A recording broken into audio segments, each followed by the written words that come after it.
रामायण सिर्फ एक कहानी नहीं है जहाँ शक्ति से पहले मर्यादा थी, विजय से पहले धर्म। ये एक सभ्यता की समृद्धि है। लेकिन आज सवाल ये है, ये मिथ नहीं, ये हमारा इतिहास है। रामायण भारत की सिर्फ एक धार्मिक पुस्तक नहीं, ये हमारी सभ्यता की समृद्धि है। ये हमारी सोच की जड़ है और हमारे जीवन के मूल मूल्यों का आधार है। हजारों वर्षों से रामायण मनुष्य को ये सिखाती आई है कि शक्ति से पहले धर्म होता है और विजय से पहले मर्यादा होती है। लेकिन आज जब आधुनिक विज्ञान और तकनीक अपने शिखर पर खड़ी दिखाई देती है, तो एक सवाल बार बार उठता है, क्या रामायण जैसे प्राचीन ग्रंथ आज के विज्ञान के सामने टिक पाते हैं? लेकिन अगर ध्यान से देखा जाए तो ये सवाल ही गलत है। सही प्रश्न ये है कि क्या आधुनिक विज्ञान रामायण की सच्चाई को समझ पाया है या समझ पाएगा? आज की इस वीडियो में मैं ना तो रामायण को किसी प्रयोगशाला में रखकर साबित करने आया हूँ और ना ही उस पर संदेह करने। मैं एक हिंदू होने के नाते पूरे सम्मान और श्रद्धा के साथ रामायण को उसी दृष्टि से देखने की कोशिश करूंगा जिस दृष्टि से हमारे पूर्वजों ने उसे समझा था। रामायण बनाम विज्ञान नहीं, रामायण के सामने विज्ञान। पश्चिमी इतिहास लेखन की एक अपनी प्रसिद्धि रही है। जो भी बात पत्थरों पर लिखी ना मिले, जो भी घटना समय रेखा में ठीक ठीक फिट ना हो, उसे अक्सर मिथ कहकर टाल दिया जाता है। लेकिन भारतीय परंपरा की सोच इससे बिल्कुल अलग है। भारत में इतिहास को केवल घटना संग्रह नहीं माना जाता, बल्कि समृद्धि के रूप में जिया जाता है। और यही पश्चिमी देशों की कमी है। हमारे यहाँ इतिहास को याद रखने के लिए कहानियों, संवादों, प्रतीकों और चित्रों का सहारा लिया जाता है, लेकिन वो सिर्फ दिमाग में नहीं बल्कि जीवन के आचरण में उतर जाते हैं। रामायण इसी परंपरा का उदाहरण है। ये कोई काल्पनिक कहानी नहीं बल्कि इतिहास बोध। इसे हम इतिहास को समझने का भारतीय तरीका भी कह सकते हैं। रामायण हमें ये नहीं सिखाती कि किस साल क्या हुआ, बल्कि ये सिखाती है कि सत्ता, शक्ति और संघर्ष के समय मनुष्य को कैसे होना चाहिए। इसलिए रामायण को पढ़ा नहीं जाता, जिया जाता है। और यही कारण है कि हजारों वर्षों बाद भी, जब ना जाने कितनी सभ्यताएं मिट गई, रामायण आज भी जी।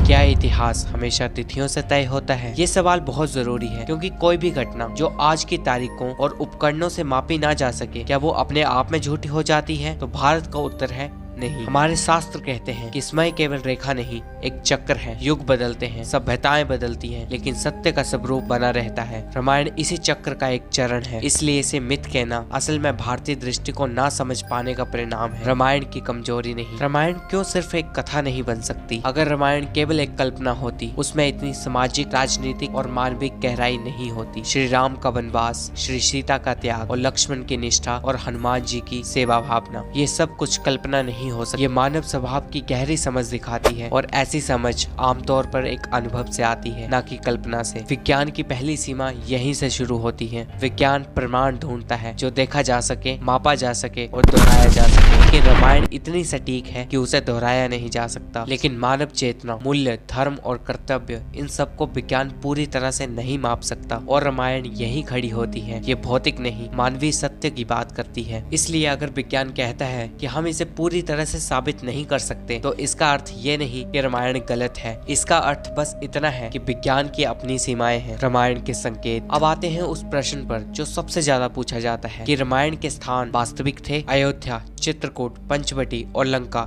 ये नाम केवल कवि की कल्पना नहीं हो सकते। अयोध्या आज भी जीवित सांस्कृतिक केंद्र है। चित्रकूट और पंचवटी का भूगोल वाल्मीकि रामायण के वर्णन से पूरी तरह से मेल खाता है। ये संयोग नहीं हो सकता। विज्ञान कहता है कि हमारे पास हर घटना के ठोस भौतिक प्रमाण नहीं है, लेकिन हिंदू दृष्टि कहती है इतिहास केवल पत्थरों से नहीं, परंपरा, समृद्धि और निरंतरता में भी जीवित रहता है। श्रद्धा बनाम तर्क नहीं, श्रद्धा के साथ तर्क। राम सेतु पर विवाद आधुनिक है, लेकिन श्रद्धा प्राचीन। उपग्रह चित्र ये दिखाते हैं कि ये संरचना सामान्य समुद्री संरचनाओं से अलग है। विज्ञान इसे प्राकृतिक कह सकता है, लेकिन हिंदू इसे श्री राम का कार्य मानते हैं। लेकिन हिंदू धर्म ने ये जिद कभी नहीं की कि श्रद्धा को प्रयोगशाला में सिद्ध किया जाए। श्रद्धा प्रमाण पर नहीं, अनुभव पर टिकी होती है। और विज्ञान आज भी ये नहीं कह पाया कि संरचना पूरी तरह से निरर्थक है। और यही हमारे हिंदू धर्म की ताकत है। वानर सेना। जब शब्दों को आज के चश्मे से देखा गया, सोचिए हजारों सालों पहले लिखा गया ग्रंथ, और हम उसे आज की भाषा, आज की सोच और आज की सीमित समझ से पढ़ने की कोशिश कर रहे हैं। और यहीं से सबसे बड़ा भ्रम पैदा होता है। वानर शब्द को ही ले लीजिए, आज हम इसे सीधा बंदर समझ लेते हैं और फिर सवाल उठाते हैं कि बंदर कैसे पुल बना सकते हैं, बंदर कैसे युद्ध लड़ सकते हैं। लेकिन ये सवाल रामायण पर नहीं, ये हमारी समझ पर उठाता है। प्राचीन ग्रंथों में शब्द हमेशा शाब्दिक नहीं होते, वो सांस्कृतिक और इतिहास से जुड़े होते। वानर का अर्थ केवल पूंछ वाला प्राणी नहीं, बल्कि वनों में रहने वाले मानव समुदाय से भी ऐसे लोग हैं जो नगरों से दूर रहते थे, जिनकी जीवन शैली बिल्कुल अलग थी, लेकिन जिनकी संगठन क्षमता कम नहीं थी। आज भी दुनिया के कई हिस्सों में ऐसी जनजातियां रहती जो आधुनिक सभ्यता से अलग थी, लेकिन तकनीक और सामाजिक रूप से सक्षम थी। तो जब रामायण बानर सेना की बात करती है तो ये बच्चों की कल्पना नहीं, बल्कि एक अलग संस्कृति वाले मानव समूह का संकेत हो सकता है। ये समझ रामायण को कमजोर नहीं करती, बल्कि उसे और भी ज्यादा मजबूत और ज्यादा विश्वसनीय बनाती है। समस्या रामायण में नहीं, समस्या हमारी जल्दबाजी में, जिसमें हम हर बात को लिटरल समझ लेना चाहते हैं। यहाँ लिटरल का अर्थ है शब्द, और यही विज्ञान की सबसे बड़ी कमजोरी है। हनुमान शक्ति नहीं, चेतना का प्रतीक। अब जरा श्री हनुमान जी को देखिए। आधुनिक विज्ञान ये सवाल उठाता है, कोई इतना ऊंचा कैसे जा सकता है, कोई इतना तेज कैसे उड़ सकता है। लेकिन रामायण हनुमान को सुपर हीरो की तरह पेश हनुमान जी की सबसे बड़ी शक्ति उनकी ताकत नहीं, उनकी बुद्धिमत्ता, विनम्रता और सेवा भावना है। वह तभी उठते हैं जब राम का कार्य सामने होता है, वह तभी अपनी शक्ति पहचानते हैं जब कोई उन्हें याद दिलाता है। ये कहानी शक्ति की नहीं, संयम, और ये बात किसी काल्पनिक किरदार से नहीं, बल्कि एक गहरे मानवीय अनुभव से आती है। यहाँ पर एक सवाल उठता है कि रामायण को साबित करने की जरूरत क्यों नहीं। जरा एक पल रुकिए और खुद से ईमानदारी से पूछिए, क्या हर वो चीज जो हमारे जीवन को दिशा देती है जरूरी है कि वो किसी मशीन से ही मापी जा सके? ध्यान से सोचिए कि क्या माँ की ममता को किसी फॉर्मूला में मापा जा सकता है? क्या त्याग, कर्तव्य और मर्यादा किसी रिपोर्ट में लिखी जा सकती नहीं है? तो हम रामायण से बार बार प्रमाण क्यों मांगते हैं? दरअसल ये सवाल रामायण से नहीं, हमारी आधुनिक मानसिकता से जुड़ा है। आज हम ऐसे युग में जी रहे हैं जहाँ जो देखे वही सच लगता है, और जो मापा ना जा सके उसे शक की नजर से देखा जाता है। लेकिन हिंदू दर्शन इस सोच से पहले ही बहुत आगे बढ़ चुका है। वो जानता था कि हर सत्य को आंकड़ों में बांधना उसे छोटा कर सकता है। इसलिए कभी भी रामायण खुद को साबित करने के लिए नहीं उतरती। वह ना तो अदालत में खड़ी हुई, ना ही विज्ञान से टकराई। वो तो बस शांत खड़ी रही और समय ने खुद निर्णय कर दिया। अगर आज का विज्ञान रामायण की घटना को पूरी तरह से ना समझ पाया तो ये रामायण की कमी नहीं, ये उस दायरों की सीमा है जिसके भीतर विज्ञान काम करता है। शायद विज्ञान के दायरे ही इतने छोटे हैं कि रामायण की महानता को इसमें नहीं समाया जा सकता। रामायण का सत्य जहाँ विज्ञान भी चुप हो जाता है। अब सोचिए, अगर रामायण एक कहानी होती तो हर युग में इतनी सटीक लगती। श्री राम का वनवास सिर्फ एक घटना नहीं, हमें सिखाता है कि जब जीवन हमें अन्यायपूर्ण रास्तों पर धकेले तब भी हमें मर्यादा नहीं छोड़नी चाहिए। सीता माता का धैर्य सिर्फ सहनशील नहीं, आत्म सम्मान का स्वरूप है। लक्ष्मण की निष्ठा अंध आज्ञाकारिता नहीं, बल्कि कर्तव्य के प्रति जागरूकता है। और रावण का पतन हमें ये याद दिलाता है, ज्ञान और शक्ति अगर अहंकार से जुड़ जाए तो अंत निश्चित होता है। ये पात्र किसी संग्रहालय के लिए नहीं रचे गए थे, हमारे भीतर हर दिन जीते हैं। और यहीं पर विज्ञान रुक जाता है, क्योंकि विज्ञान ये नहीं बता सकता कि सही समय पर सही निर्णय कैसे लिया जाए।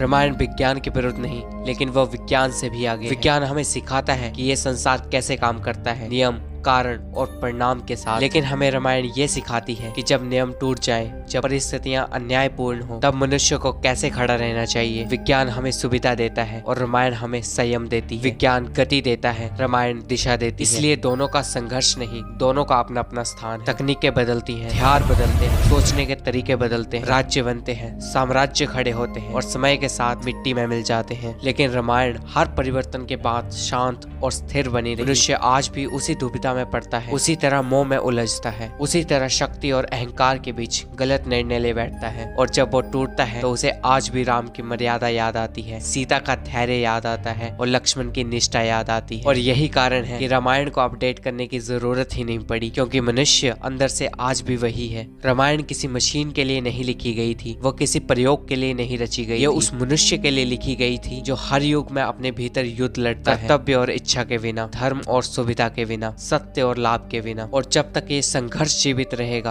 रामायण केवल एक ग्रंथ नहीं, एक जीवित चेतना की तरह बनी रहेगी। इसलिए रामायण ना तो कभी पुरानी होगी और ना ही इसे कभी बदला जा सकेगा। वो आज भी उतनी ही जीवित है जितनी उस दिन थी जिस दिन उसे पहली बार कहा गया था, और शायद उतनी ही जीवित रहेगी जब विज्ञान अपने अगले सत्य की खोज में होगा।